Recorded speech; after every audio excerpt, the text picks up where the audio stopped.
कांग्रेस के कानूनी सम्मेलन में आज राहुल गांधी ने सरकार पर कई आरोप लगाए। राहुल गांधी का कहना है कि जब भी कोई विरोध करता है उसे डराया जाता है। इसी बात को कहते कहते राहुल गांधी ने यह भी जिक्र किया कि जब वो किसान कानून का विरोध कर रहे थे तब अरुण जेटली को उन्हें धमकाने के लिए भेजा गया था। सरकार पर राहुल गांधी का वार और राहुल गांधी का यह दावा रहा कि जेटली ने उनको धमकाया था। तो देखिए, राहुल गांधी हालांकि ये कह रहे हैं कि जो किसान बिल थे उनको लेकर जेटली ने धमकाया था, पर यहां पर शायद राहुल गांधी को फैक्ट चेक करने की भी ज़रूरत है कि शायद जो किसान बिल आए थे वो काफ़ी देर में आए थे और जब तक अरुण जेटली साहब यहां पर थे तब तक शायद किसान कानून नहीं आए हुए थे। अब देखना यह है कि इस बयान के बाद राहुल गांधी क्या कुछ कहते हैं, आगे इस पर क्या सफाई देते हैं। Anybody who works in the NGOs, civil society knows that the moment you oppose, you will be attacked. You know, I remember when I was fighting the farm laws, and he's not here anymore, so really I shouldn't say it, but I will. And Arun Jaitley ji was sent to me to threaten me. And he said, you know, if you carry on down this path, opposing the government, fighting us on the farm laws, we will have to act against you. I looked at him and said, I don't think you know who you're talking to. I don't think you have an idea who you're talking to. Because we are Congress people. We're not cowards. We're not going to bend. The British couldn't bend us. The superpower couldn't bend us. Who the hell are you?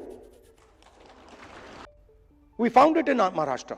Clearly, 1 crore new voters show up between Lok Sabha and Vidhan Sabha.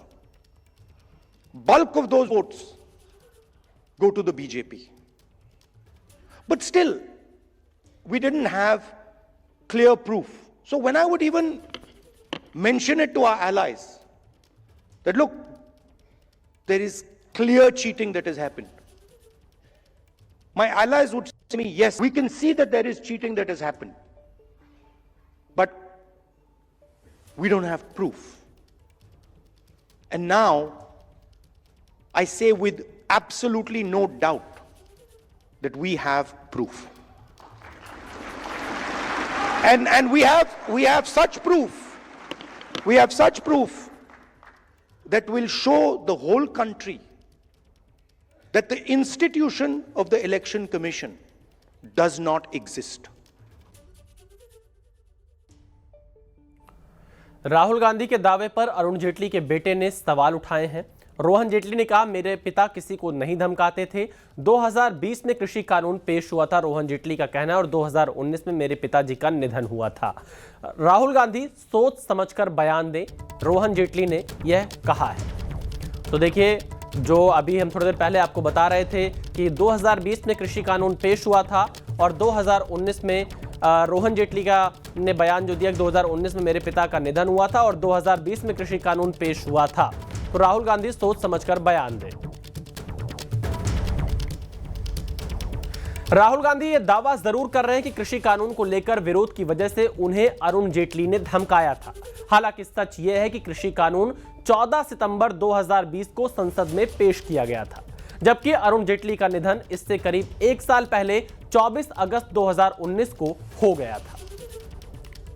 तो अब देखिए, राहुल गांधी आखिर किस आधार पर यह कह रहे हैं। जब कृषि बिल 14 सितंबर 2020 को आया और अरुण जेटली का निधन 24 अगस्त 2019 को हुआ, तो कैसे कृषि कानूनों को लेकर अरुण जेटली राहुल गांधी को धमकाने पहुंचे होंगे, यह एक बड़ा सवाल है। क्योंकि राहुल गांधी ये किस संदर्भ में ये बयान दे रहे हैं, इसका सही जवाब तो अब राहुल गांधी दे पाएंगे। लेकिन फैक्ट चेक यही है कि जो दावा राहुल गांधी कर रहे हैं वो कहीं ना कहीं सवालों के घेरे में है, क्योंकि सच ये है कि जेटली जी का निधन 2019 में हुआ और कृषि कानून सितंबर 2020 में संसद में पेश किए गए थे।